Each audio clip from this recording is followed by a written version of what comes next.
Hello everyone, this is Killenberg. Today I'm going to be reviewing A Nightmare on Elm Street 3 Dream Warriors.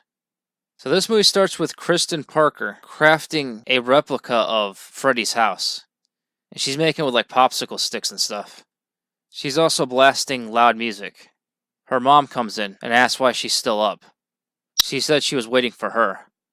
Then she has a nightmare and she sees the actual house.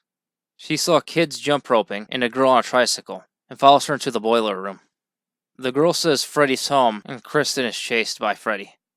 She wakes up in the bathroom to be attacked by Freddy again, and he does this thing where she grabs for the knob of the sink and it grabs her. Yet he actually slices her wrists, but her mom thinks that she did it. So she's taken to a psychiatric hospital, which is called Weston Hospital. There we meet Dr. Neil Gordon. Now I noticed something about this. His name is Gordon. I kind of wonder if Saw took inspiration from this. Now, Kristen freaks out, but then the intern's therapist, Nancy Thompson, calms her down.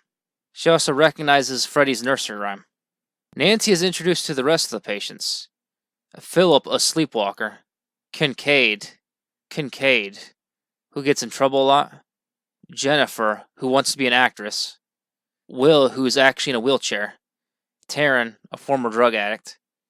And Joey, who doesn't speak. Now, Kristen actually gets attacked by Freddy again, and this time Nancy actually experiences it as well. They both escape. It's revealed that Kristen can pull people into her dreams. She talks about how she used to do this with her dad, but then her parents got divorced. Now, over the 2 nights, this one I really want to talk about. First, he goes after Philip, and he takes the puppet he made, and he actually takes control of it. I was actually hoping Freddy stayed like that for a while. But yeah, he goes back to normal. And then he actually uses Philip like a puppet. And then eventually he cuts off the ropes, or whatever you want to call them. And he supposedly commits suicide. I want to talk about that because that's one of my favorite kills in this franchise. Then the next night he kills Jennifer. And this time he makes the TV have arms. And he smashes her head into it. Then they have a group session. And Nancy reveals she knows who Freddy is. And, also talks about how she had experience with him. Now, Nancy and Neil decide to try group hypnosis.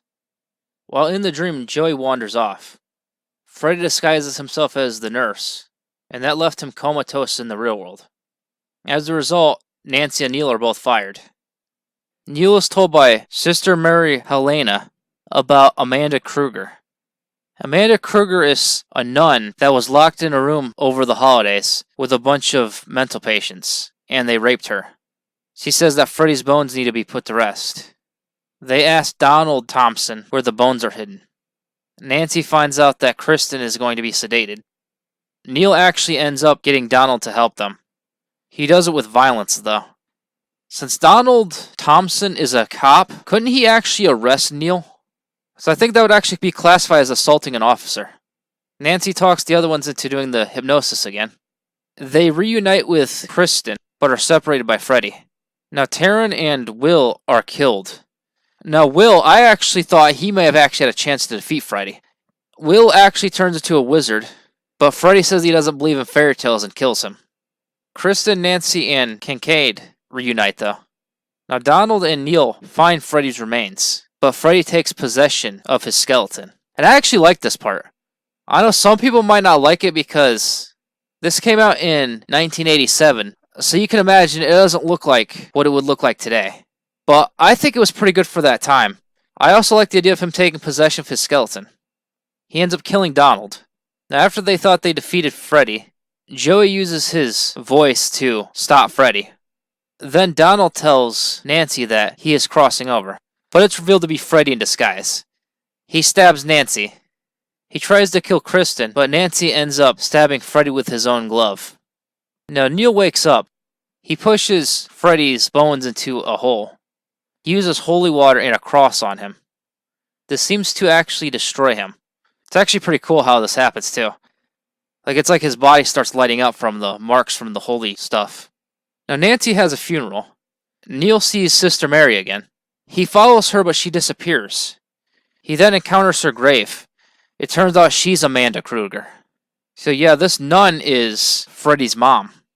That night he goes to bed, and he has that replica of Freddy's house that Kristen made. The lights turn on, and that's the end. I gotta say, I really like this movie. I especially like the realization that Sister Mary is Freddy's mom. I like the idea of the Dream Warriors as well. I know some people even think this alone should get its own remake.